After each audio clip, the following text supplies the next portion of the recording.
Hi guys, welcome to my channel. So today I'm going to take you to Fort Nelson. This is a Royal Armoury storage facility now. There are guns from all over the world, and it's really unique and fascinating history of the guns, the cannons and the war in general. There is an Indian connection there as well, so if you do watch the video till the end, you will see the Indian connection. And also, just to let you know, the entrance is free. You don't have to book online, and the car parking, you have to pay £3. So I hope you will stay with me throughout the video and watch some very interesting aspects of war history. Thank you very much. So the car parking is £3. You pay at the reception, and you keep the receipt. So this is the coffee shop and like a shop when you come into the Royal Armouries. You can see all the books, historical British War history is quite rich and it's very old. Toilets, and this is Lord Nelson. It's named after the fort's named after Lord Nelson, famous Lord Nelson.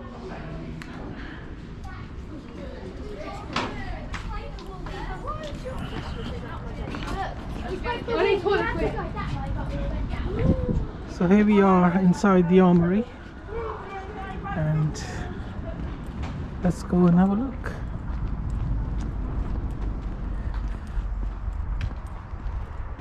It's not many visitors at the moment because it's Friday, 17th of March, and it was a beautiful day. I decided to come in.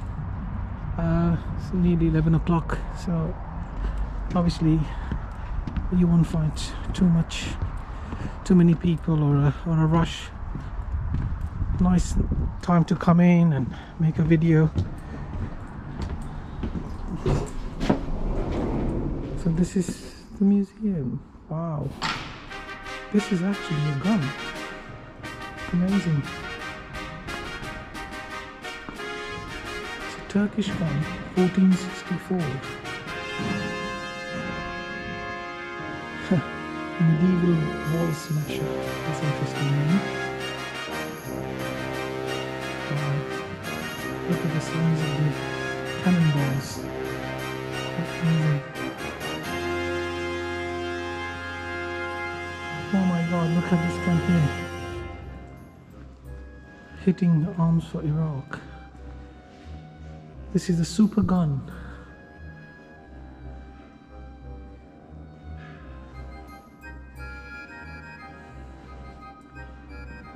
This is Saddam Hussein mentioned. Was trying to make the Supergun. Unbelievable. Look at the size of the gun.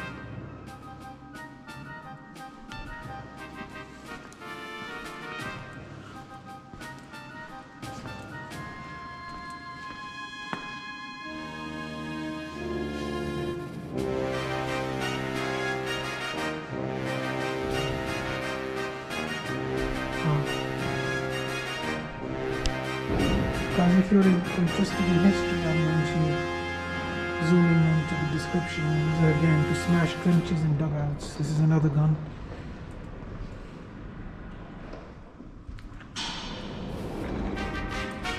So this Supergun is one part of the gun Saddam Hussain was planning to make. So apparently it had 52 parts. So this is quite amazing. So this is a sacred.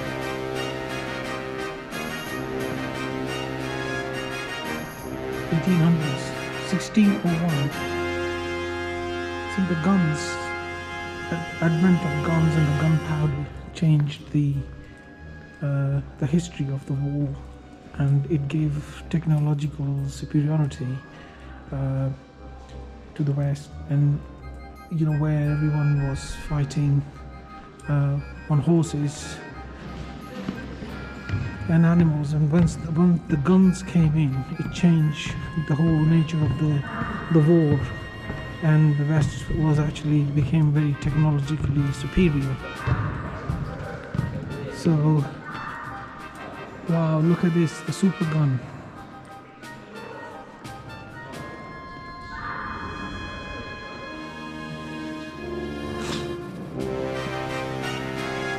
Codename Project Babylon.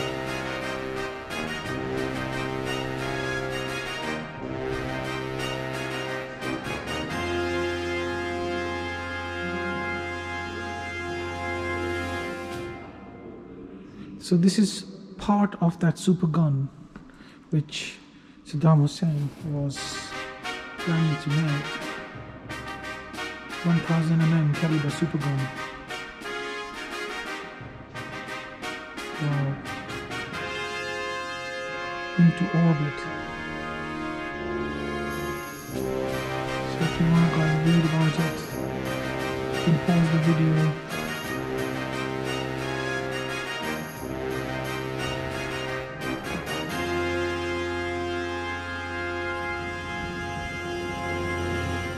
I didn't know that. It's quite interesting. This is anti-aircraft gun Mk2 1943, obviously used in the World War II.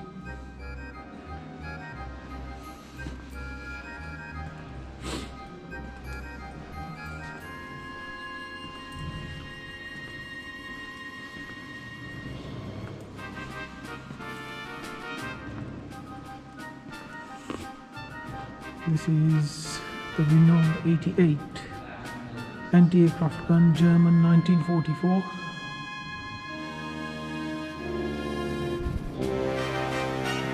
Guys, look at the size of that Supergun. That is only like one of the parts of the Supergun. How big that is. Imagine 52 of those parts. That would have been really a big gun.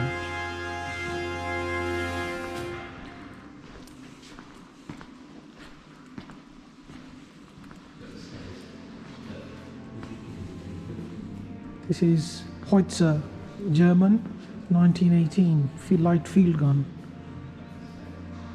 Can't quite imagine. This is a French gun, 1813, 6-pounder field gun. 2 rounds per minute. The other one was 4 to 5 rounds per minute.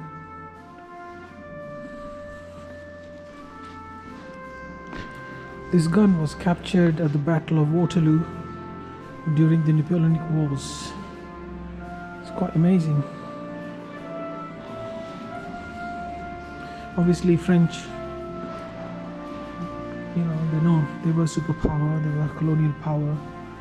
This is the German gun, 1874, 2 rounds per minute. Super steel. And this is for French gun, 1895, 8 to 10 rounds per minute. This is a field gun as well. So guys, if you are really into guns and war history, this is amazing, amazing place.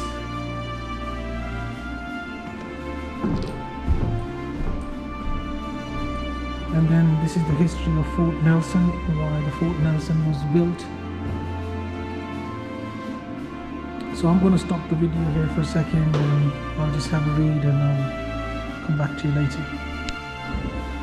This is another gun, 40-pounder iron, 1 round per minute. This is 1867. So we have history going back like really to 1800s like. And with the industrialization, after the industrialization, the colonial powers, they decided to obviously upgrade the military. And it was really during the time of Queen Victoria when they started looking into commissioning and research and development into guns. And obviously, if you remember that all these big colonies were fighting with each other, France, England, they always felt. So this Fort Nelson, as a matter of fact, was created to withstand, because they feared that Napoleon will attack England. Hence this fort was commissioned. That's Queen Victoria, 1819-1901. She was the British Emperor at the time. So it's quite amazing history. And this is how the Fort Nelson was built, all the history of the Fort Nelson. Obviously, I don't want to keep this video very long, but I'll put the description box in the links so you can have a read, but just to give you an idea. And this is another gun here, and these were the people who were responsible for the fort.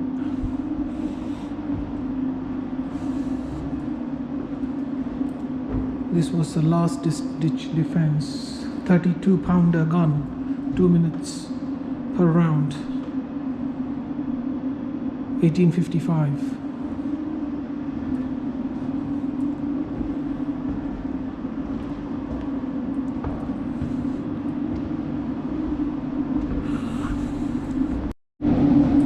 So just going through different sections of the armory. So as I said, this was built in 1860 and it's really well kept. And obviously if you want to volunteer here, they're looking for volunteers.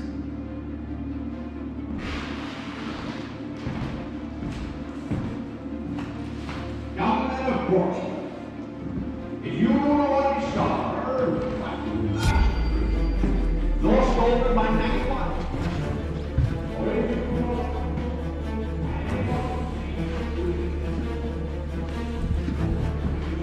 This is the soldier's kit. Quite interesting. Shoe polish, knife walker. It's the barrack life. That's their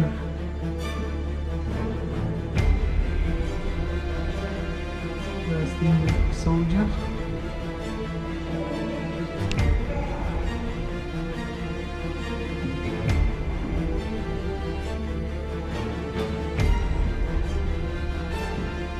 This is the way we lifted very, very heavy guns. This was the contraptions. These are the Enfield rifles. 1853. That's the sword.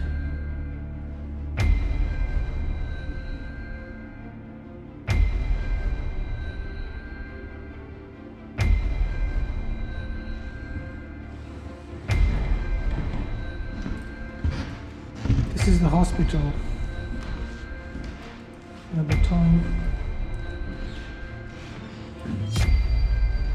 Conditions were not very good.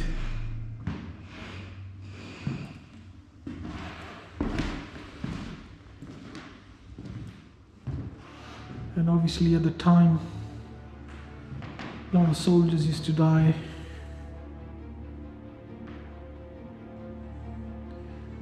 And we obviously remember Florence Nightingale.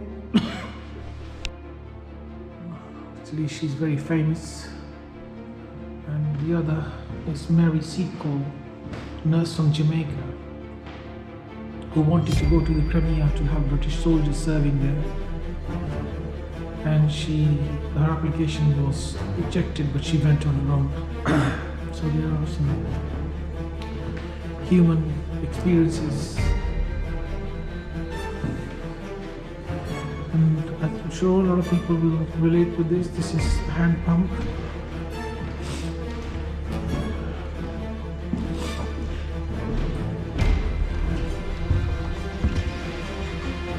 This is the artillery.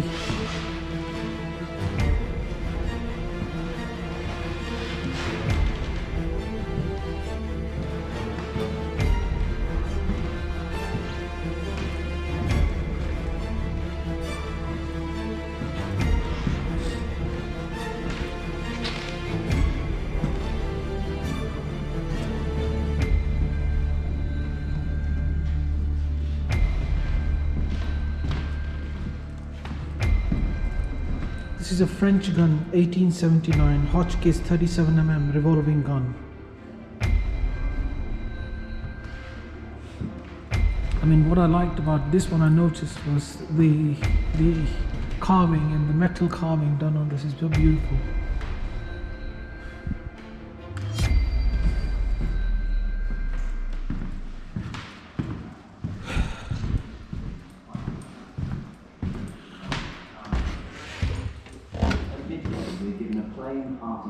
This is the barrack life they've shown, how the soldiers and the officers and the mess kitchen.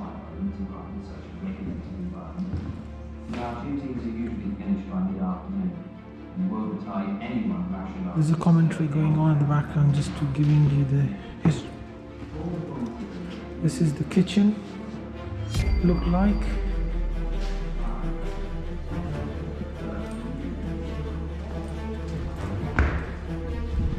You can see someone called, they had different bells. Billiard room, office mess, empty room.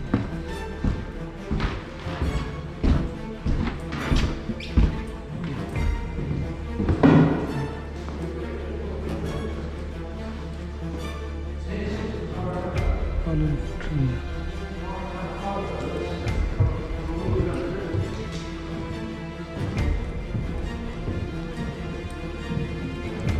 European, 16th century. Bronze seekers, Malaysian, 1650. Oh, the beautiful remains. These two fire a ball. Bronze demi-cannon, 1643. It's quite amazing the carving. How beautiful some of the cannons are, or guns. This again, captured in Mauritius, 1810, 1636. What's amazing is how well they're kept. I mean, they've obviously decided to keep these cast iron minion 17th century small gun.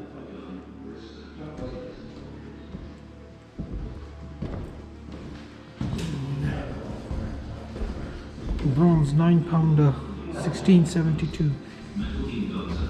So guys, as you can see, this is an amazing place, really, and it's a bit surprised. I'm surprised for me because I just decided to come in,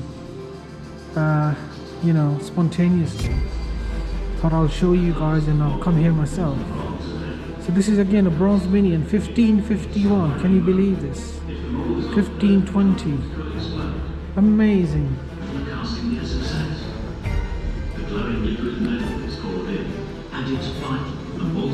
1548. This is quite incredible, the whole history of the guns and the cannon.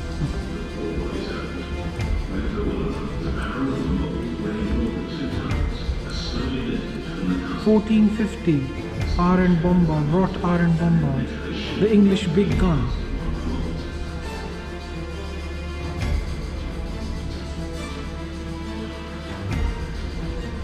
These are the cannonballs, the bronze sabers. I'm pacifist by nature. I don't like wars, but sometimes wars are necessary. And we have to protect ourselves from the people who try to disturb, and the wars have to be fought. This is small guns. Look at the size of the small guns. It's amazing.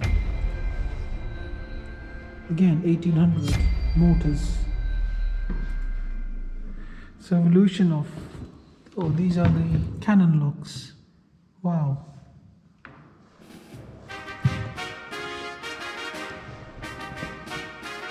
Three-barrel gun. Okay. That's a three-barrel gun. I'm seeing this for the first time. This is 1704, 1705.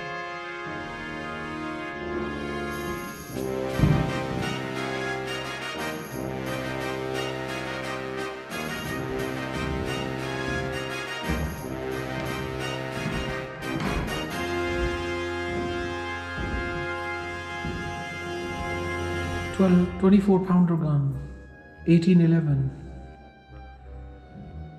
So a lot of these guns were used on ships as well. So that's the most interesting. We have seen in the movies. This is a 12 pounder gun, 1794.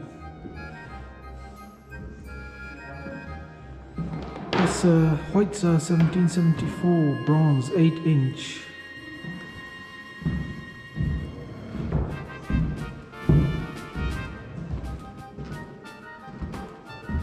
Guys, I hope you're enjoying the videos. So much of history, the artillery revolution.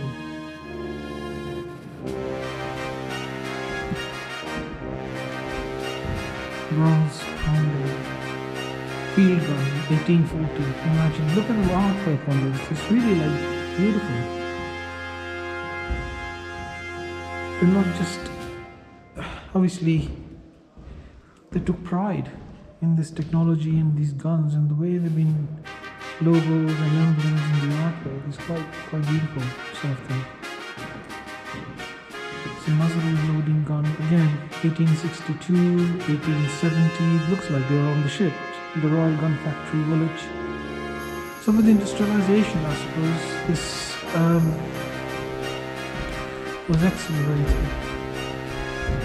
This is interesting. So this was used against the Sikhs. You can see. This is a very interesting piece of history linked with India. Sikhs were defeated by the British. They defeated Maharaja Ranjit Singh. And this is the whole history of it. You can pause and read it. But this gun was part of the Sikh army. And it's kept in very, very good order. Obviously, the general who defeated Sikhs, he obviously kept this bronze 6 pounder field gun, because Maharaja Ranjit Singh was he wanted to keep the technology and he wanted to use the technology. So this gun was in his army.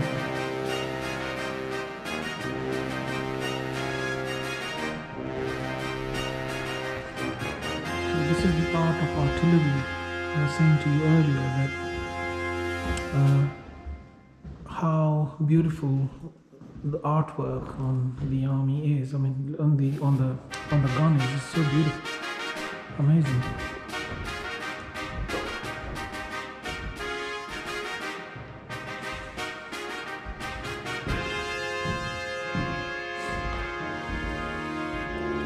So as I say, some guns were not only deadly weapons but also decorated like works of art to be presented as diplomatic gifts to show the status of the owner.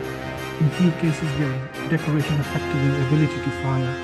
So probably not very functional, but beautiful looking guns. This is 1689, 1700.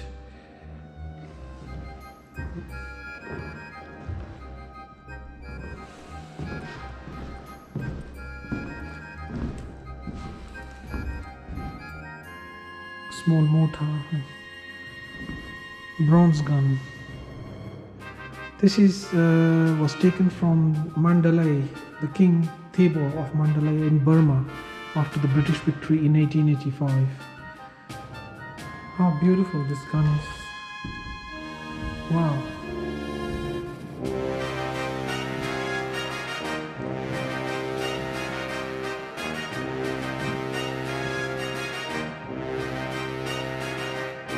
Guys, there's so much history here, and this is I think my favorite. This is a cast iron gun in the form of sitting tiger, 10-inch mortar. It was found in Karnal Fort, India in 1838 with the bronze tiger gun, now displayed in Fort now. So this is they got this from India. How amazing. Karnal.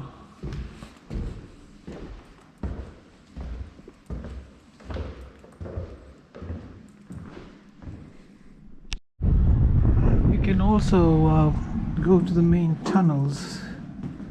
This is the conveyor belt which was used during anti-aircraft ammunition conversion. So this carried the ammunition, you know, the big shells.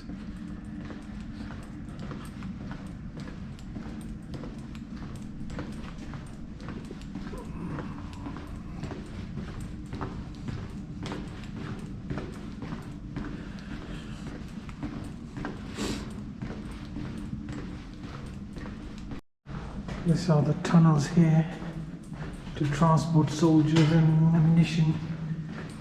Wow. Guys, this place is really huge. So when you come here, you know, give yourself at least 3 to 4 hours, or maybe 2 to 3 hours, and explore. I mean, this place is absolutely huge with the tunnels and with the museum and the whole fort. These are the lamp room. I mean, this is all where the storage.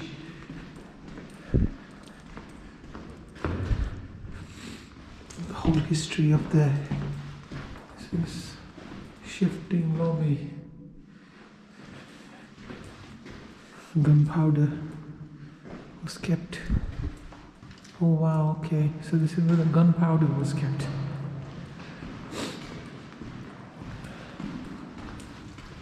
Lamp room.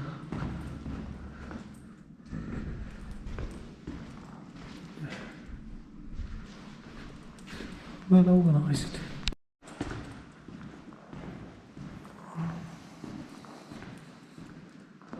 Look at the shelves. Guys, I'm going to stop the video because this will be a very, very long video if I try to show you everything, but I hope you get the idea. And when I see something more interesting, I'll make a video of that and upload it. So, you know, keep watching and let's see. I'll get back to you soon.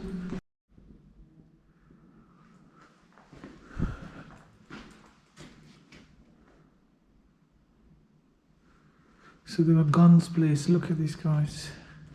Quite amazing. So we're going to the north part of the fort and hopefully get some views.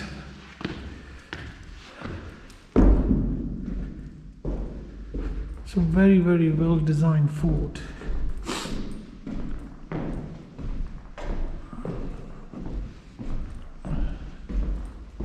Okay, so we have to go back. So there are ditches outside. Let's notice these rails. So obviously the gun was moved when they wanted to shift the angle. They moved the guns. Quite interesting. Flanking galleries. So I'm going back now.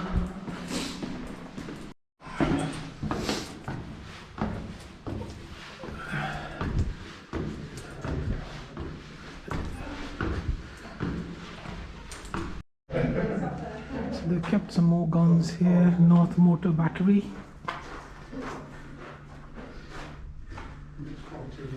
So they hurled huge bombs on the enemy if required. So very well fortified.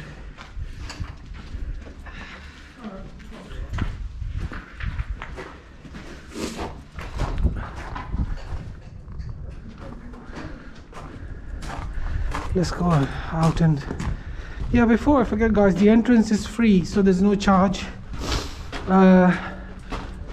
no entrance fee to the armory. So if you got a bit of a time and if you're interested in something like this, I would highly recommend it. Absolutely fantastic, well organized, well preserved. Here we are.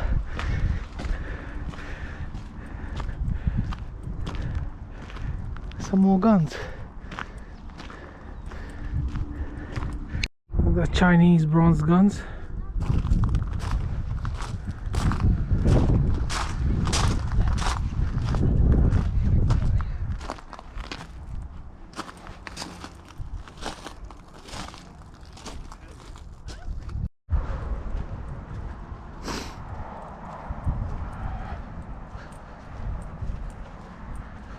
There's another one. 1862 rifle breech loading 7-inch gun.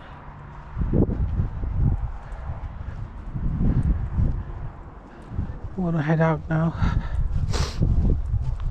and show you and try to cover if anything I've missed.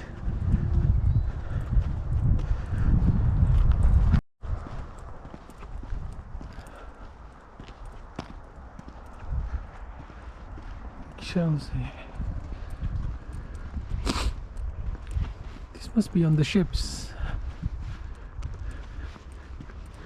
See them in the movies, but it's so different when you see them like physically yourself.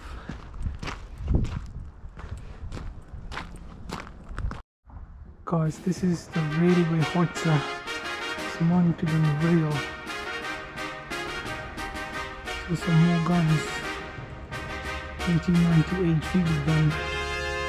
Wow, look at this size of this gun.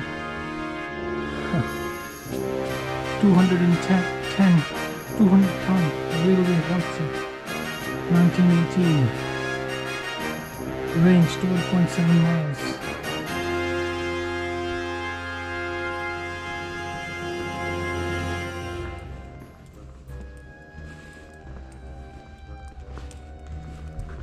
First World War.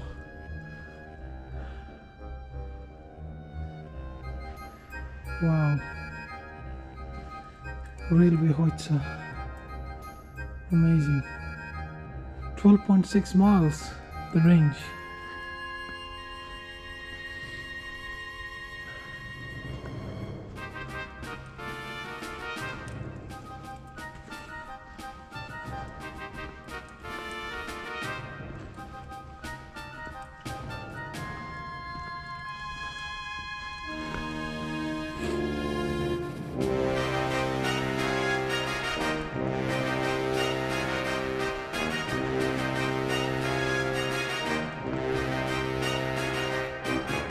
Anti-tank 212 Soviet.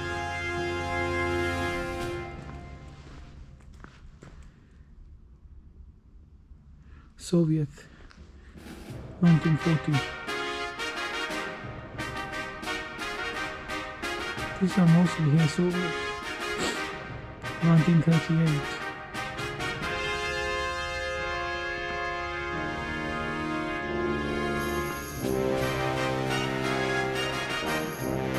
Chinese built copy of the Soviet Union D-20 introduced in 1955.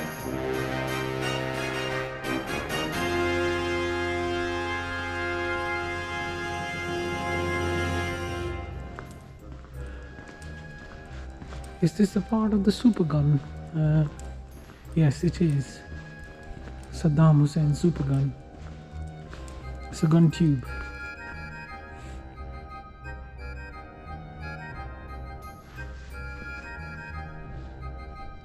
This part of the exhibition, this is under a green tent. You can ask the the staff. Actually, I completely missed it when I was going out, and he said, "Have I seen this part of the exhibition?" And I said, "No." So if you do come here, don't miss this. I'll show you the green tent. So again, there's a lot of history. It's really quite amazing. And as I said, there's really too much to show. And the video becomes really long. So here we go. So this is the tent. Don't miss it if you're here. There's no sign or anything, so just come in, and something more interesting stuff in there. So I'm heading back now.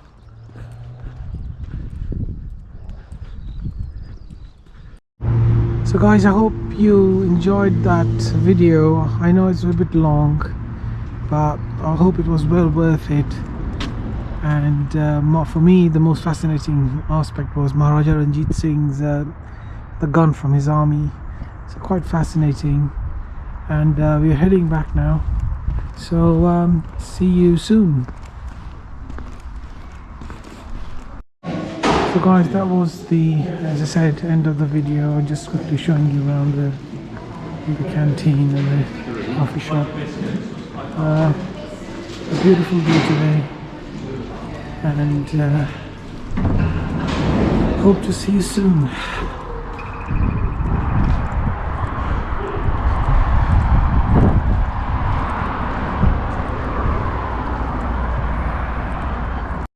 The outside as well. This is the outside wall, and you can't miss the place. They got this huge guns here.